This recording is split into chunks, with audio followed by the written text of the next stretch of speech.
Hey everyone, welcome to Our Small Footprint. My name is Nyssa, and if you're new here, we are a family of 8 who live off-grid in Australia. This video is purely a catch-up video.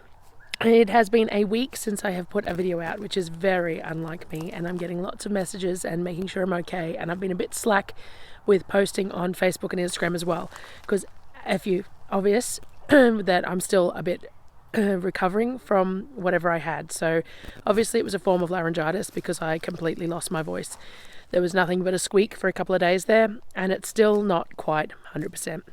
I've still got some swollen lymph nodes and things like that. I took my necklace off because everything's a bit swollen and horrible. So for the moment I am definitely getting better, but my voice does not really like being used very much. So I thought I'd come and do a quick chat here and catch up with everyone, make sure, a bit of a Sunday chat, let everyone know I'm okay and things like that, but you'll have to excuse the voice. And obviously I'm not quite up to doing voiceovers yet because for a start you wouldn't want to listen to them, but also I don't want to push that sort of a length of talking too much yet either. So I'm going to try and start that back up over the next few days because I'd really like to start getting some of this footage that I've been doing out into videos. So I've been filming like normal. So a week ago we came back from the grocery supply run, and I've been filming like normal, and of course the roosters have started. I came out the back here away from the kids and stuff so I wouldn't have to compete, but now the chickens and stuff are competing. So it's been a week since we did the grocery haul, so I've been recording all week everything that I've done. Now I haven't done anything particularly extravagant this week, obviously, because I haven't been feeling well, but all the normal prep and meals and some bits and pieces in there. So I've been filming it all, so I'll put it all together as I can, and then anything extra as we go as well. So while we did the grocery run and everything else, we also picked up a few bits and pieces extra. I got the pavers, which I showed you guys. We started laying them in the hothouse, but we're going to need some spaces for them. So we actually have had an issue. Our washing machine died. If it's not one thing, it's another. We've always used twin tub washing machines, and they work great because you can regulate the amount of water that you're using. You can also regulate the amount of time that it's washed, the amount of rinses and all that sort of thing. So it works really well. The only downfall we've had with them is that they don't fit a king size quilt into them, and Darryl and I use king size beds. Even doubles are a little bit of a challenge to put in the spinner, so we'd have to hand wring them.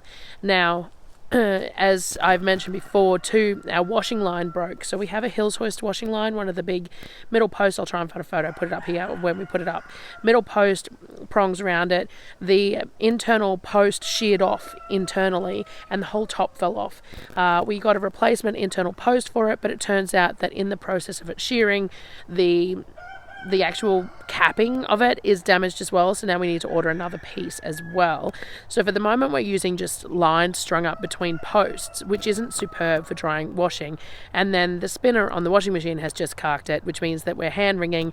Nothing's getting dry in this weather. As much as it's warm here during the day, like we're getting up to, I don't know, we had a day that got to like 28 degrees the other day.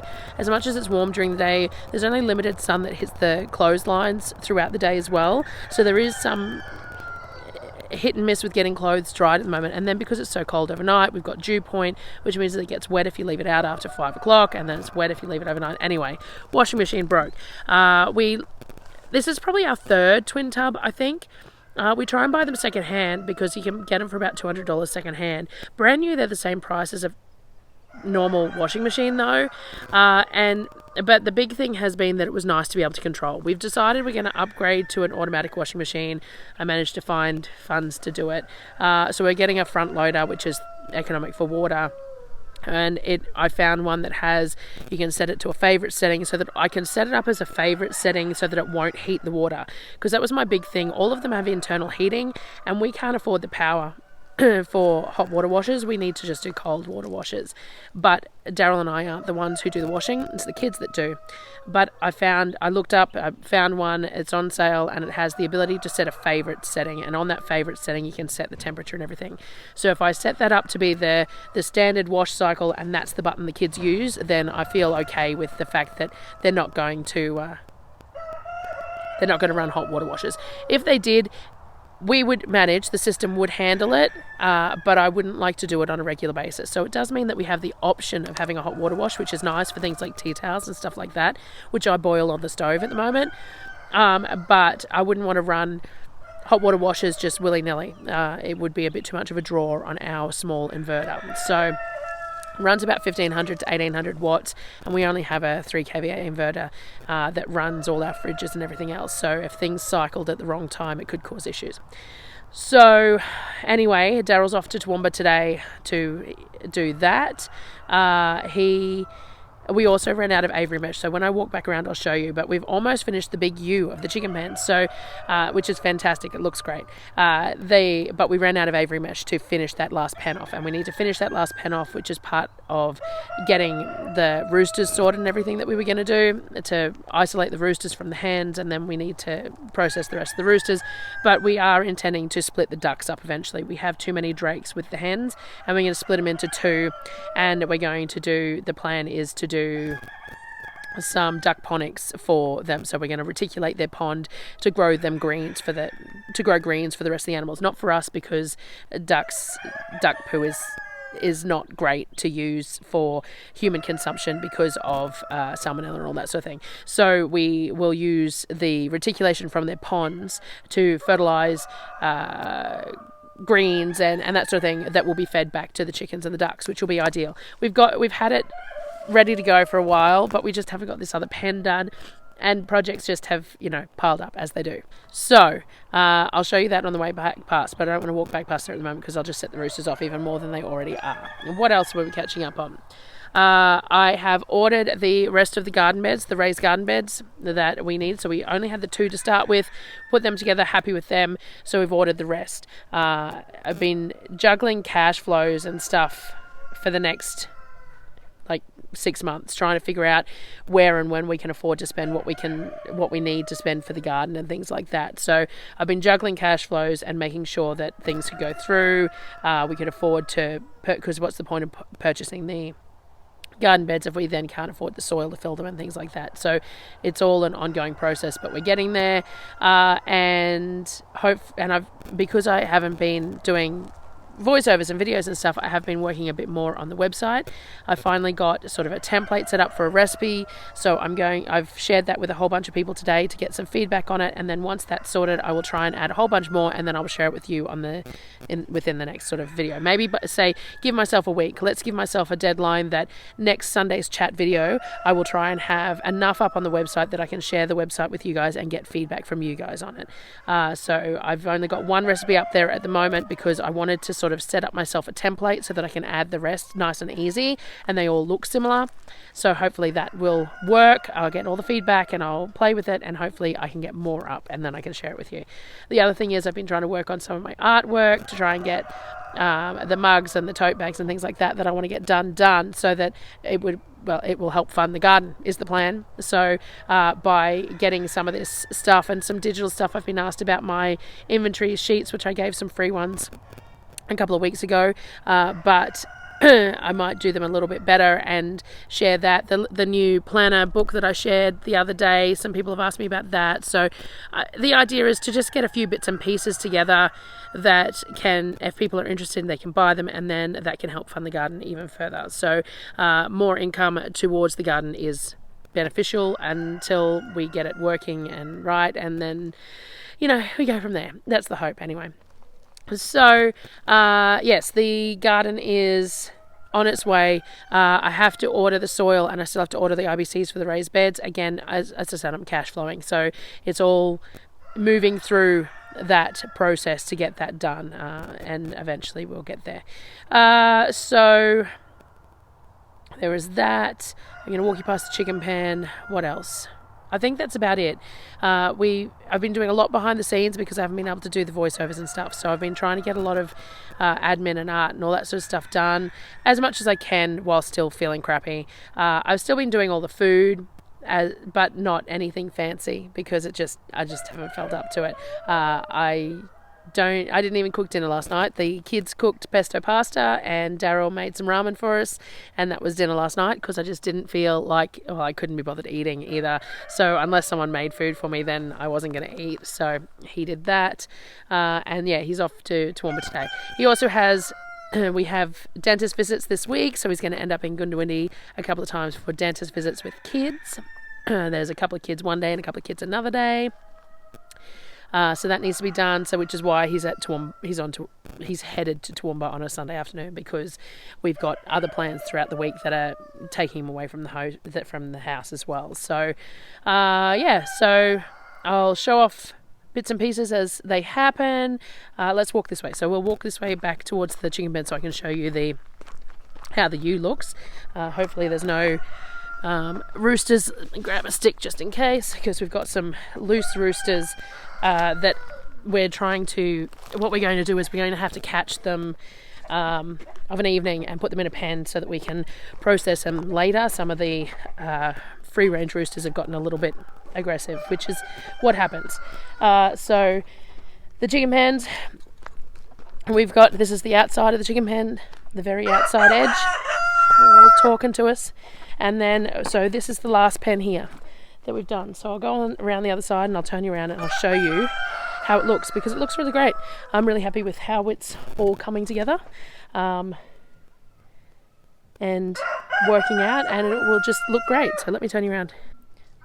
Obviously it's still a bit of a work site, but I just thought I'd stop and show you we've got 3 lots of guinea fowl now, our original guinea fowl, and 2 lots of eggs that we've hatched, and they're all now sort of congregating together and packing together, which is really nice. Now it's going to be loud here and you'll have to excuse it. So this is the front of we've got Shadow in there. So this is the front. So this is the final pen that we've got, and this pen is the final corner. And then what we're doing is we're fencing all the way across the front. We're going to have a gate at the middle there, and that over there is the original pen with the rescue hens in it. So now we've got the full U shape. We've got that little isolation pen in the middle.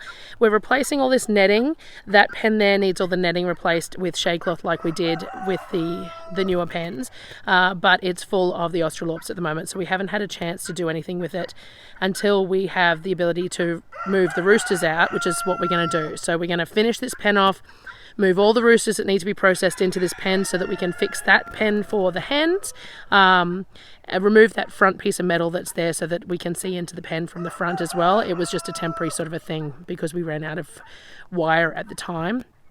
And then the plan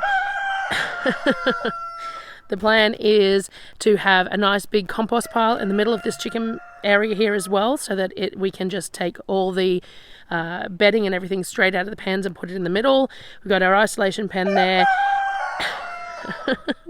And then we're also discussing that there's a lot of empty space in these 2 corners. So once you go in the gate here at the front, we've got this square space here, and then that's Dave, by the way, Dave and Shadow, and then this square space here that is quite empty. So what we might do is we might end up putting 2 more pens in this section here as well. That is the water that the geese are using at the moment. So we've got this space here that we could put another pen in this corner and then another pen in this corner as well, and that would give us some more space to isolate roosters away, or if we decide on different breeds. So we do have an Aracuna in with the Hamburgs at the moment, and if we want to breed Aracunas on their own, they're going to need a separate space, so we will need 1 more pen for that. So we've had to dodge trees and things like that. Some of our fence lines aren't particularly straight. Not that much that we do is particularly straight, but we're not concerned with that. It is what it is. We've got another spare metal bed there that we can use for the for putting feed on and stuff. And our feed shed actually, if you have a look here, the fridge that stopped working, we've got in here to put bags of feed in. So that means that now we've got storage for full bags of feed, so we can have more feed here at a time, with the rest in our buckets as normal. So we have a bucket for pig food, a bucket for our duck and rooster food because they prefer the pellets, the golden yolk pellets, and then we have our layer mash for our normal chooks. So we have those on one of these metal beds, which means that we've got another metal bed there to use for propping stuff up if we need to. So I'm really happy with how it's all coming along. It's all getting there. It's been a long work in progress. We've had to accumulate the supplies like the extra posts and the extra roofing iron, and then the wire. So the wire is a 30-meter length, and it's $150 or something per 30 meters. So it doesn't go real far when you're doing the distances we're doing, but and we do a double layer of it as well to get the height to make it nice for walking in. So we've got a layer up the top, I don't know if you can see, but there's a layer here, and then there's a gap. So we do a second layer here, and that overlaps the roofing iron as well. And then in those pens we've got rails that run along where that roofing iron and the metal and the mesh is as well, which helps to stop anything from being able to get in and out. We don't have rails in every pen yet because we ran short on timber, but we will do the outside edge around every single one, and that stops anything being able to get between the roofing iron and the mesh. So our pens have been pretty secure. The only thing we've had in them is some goannas, and that's sort of not something we can really avoid because I think the goannas more get in there via the trees. So we've left the trees up in the pen, up in the middle of the pans, and that's what they climb down. There is a few dead trees that we probably should have taken down in the middle of the pen, and we haven't. So we're going to have to work on that at a later date. But they're still sturdy enough. They are dead. So yeah, so I'm pretty happy with how that's coming along. Pretty happy with the hothouse happening, and we haven't put the seed starting station together yet, but when we do I'll show you that. And I'm going to do some seed inventorying tomorrow as well, and order anything that I need, because I'm going to aim to start seedlings by next week, the week after. I don't start them as early as some because we still get frost all the way through to September, and when I've tried to start them too early, I've just found that I haven't been able to keep them alive long enough because the nights are too cold and they get too advanced and I don't have the room. So I've starting them later and found that more beneficial. So I'm going to start my seeds and stuff in the next couple of weeks as well, and I'll bring you along with that. So mainly I just wanted to catch up with everyone and let everyone know that I'm still alive, that that I'm still around and I'm still coming back. I still don't have much of a voice. So thanks for joining me again, guys, and I will see you next time. What do you